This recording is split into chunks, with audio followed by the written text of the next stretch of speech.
In this video, we'll be looking at using the timeline, including viewing the timeline, adding tasks to the timeline, removing tasks from the timeline, and sharing the timeline via documents and emails. So the timeline is displayed at the top of your Gantt chart view.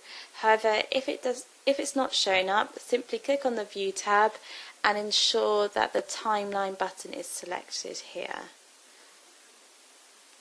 So the timeline is a really good way of showing some of the key tasks and milestones in your project. And to add in some of these, go up to the timeline, click on it, and in the Format tab, simply go onto Assisting Tasks button and then select the task you want to add in. So for example, I'm going to add into my timeline the book venue, the send out invitations, order a cake, purchase food, book a DJ, and the party itself.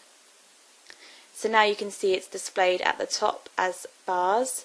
Alternatively, if you don't want to display it as a bar, you can display it as a call out.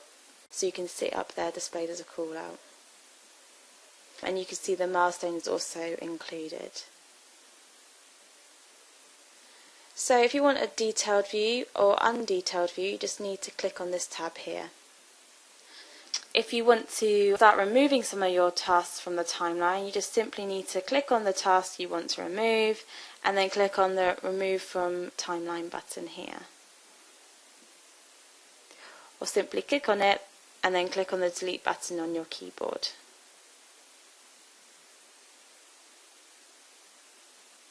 Now you added tasks to your timeline, you may want to share the timeline with others.